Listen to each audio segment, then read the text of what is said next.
हम सब शिवाजी महाराज के बारे में तो जानते ही हैं कि वो कैसे तेज दिमाग के थे, शूर पराक्रमी थे। ये हम सबको तो पता ही है, कहानियां भी सुनी है।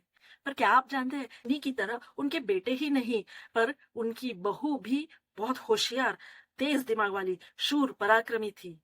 जी हाँ, मैं बात कर रही हूँ रानी ताराबाई की। ताराबाई शिवाजी महाराज के बेटे राजा राम की 3 पत्नियों में से एक थी। राजा राम उस समय मराठा किंग थे और उनको ताराबाई से एक बेटा था। वो बेटा बहुत छोटा था। राजा राम ईयर 1700 में गुजर गए और उनका बेटा तब बहुत छोटा था। तो अब मराठा किंग कौन बनेगा? ये सोच के मुगलों को तो बहुत खुशी हुई, क्योंकि उन्हें लगा अब हम मराठा राज्य आसान से छीन सकेंगे। पर उनकी ये सोच गलत थी, क्योंकि उस समय भले ही थी 25 साल की, लेकिन रानी ताराबाई ने मराठा एम्पायर को संभालने की डोर अपने हाथ में ली। शिवाजी महाराज की सेना के commander in chief Hambirrao Mohite की बेटी थी ताराबाई। तो ताराबाई बचपन से ही sword fighting, archery, horse riding, ये सारी चीजें अच्छे से जानती थी। साथ ही में उन्हें मिलिट्री स्ट्रेटेजीज कैसे प्लान करना ये भी पता था। जब उनकी राजा राम से शादी हुई थी, तब ताराबाई सिर्फ 8 साल की थी। लेकिन उस समय संभाजी वो राजा थे। 1689 में संभाजी को और उनके बेटे शाहू को मुगलों ने पकड़ लिया था और संभाजी को बहुत बुरी तरह जेल में मार दिया था। राजा राम जैसे तैसे बच निकले थे और राजा राम इस वजह से मराठाओं के राजा बने थे। लेकिन जब 1700 में उनकी मौत हुई, तो ताराबाई रानी बन गई, रूल करने लगी। उन्होंने वैसे तो उनके बेटे शिवाजी द सेकंड को राजा बनाया था, पर वो बहुत छोटे थे, इसलिए पूरी बागडोर अपने हाथ में ली थी रानी ताराबाई। अब हमें एक औरत के नीचे काम करना पड़ेगा।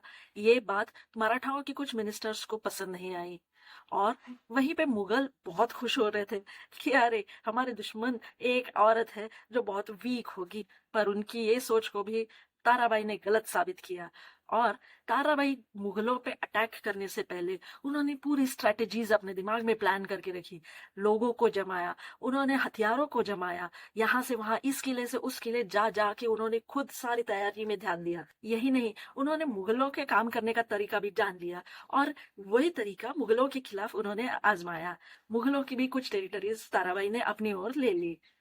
इसी बीच 1707 में औरंगजेब की मौत हो गई और उसके बाद मुगलों ने एक चाल चली। उन्होंने शाहू को, जो संभाजी के बेटे थे और जेल में थे, उन्हें जेल से रिहा कर दिया और फिर उन्होंने सोचा कि अब शाहू जब बाहर आएंगे तो मराठाओं में लड़ाई होगी कि राजा अब कौन बनेगा। और वही हुआ, शाहू राजा बन गए और उन्हें ताराबाई का शासन मंजूर नहीं था और जो मंत्री थे उन्होंने भी शाहू को ही सपोर्ट किया। सिर्फ शाहू ही नहीं, राजा राम की जो तीसरी बीवी थी राजसाबाई, उन्हें भी ताराबाई का रानी बनना पसंद नहीं था, इसलिए उन्होंने भी निषेध किया ताराबाई का। राजसाबाई अपने बेटे संभाजी द सेकंड को राजा बनाना चाहती थी और इसीलिए ताराबाई और उनके बेटे शिवाजी द सेकंड को अरेस्ट किया गया। जेल में शिवाजी द सेकंड की मौत हो गई और फिर ताराबाई ने अपने हालात को एक्सेप्ट कर लिया। उन्होंने शाहू को राजा करके भी एक्सेप्ट कर लिया। अब ताराबाई राज्य शासन के लिए काम तो कर रही थी, पर रानी करके नहीं। जब शाहू महाराज बहुत बूढ़े हो चुके थे, उनकी मौत होने वाली थी, तब ताराबाई ने डिक्लेयर किया कि उनका एक पोता भी है, उसका नाम राम राजा है। उसको इतने दिन बचा के रखा था ताकि उसे कोई हानि ना हो, कोई भी उसको पकड़े या उसको कोई तकलीफ ना हो। शाहू महाराज मान गए। उन्होंने राम राजा को अगला राजा चुना, मराठाओं का राजा चुना। लेकिन तब तक पेशवा काफी स्ट्रांग बन चुके थे। पेशवा बालाजी बाजीराव बहुत बड़े बन गए थे। ताराबाई उनसे भी झगड़ी। तब तक वो काफी बूढ़ी हो चुकी थी, फिर भी अपने हक के लिए आखिरी तक लड़ती रही। अंत में उन्होंने एक्सेप्ट कर लिया कि अब पेशवा काफी बड़े बन चुके हैं, काफी ताकतवर बन चुके हैं।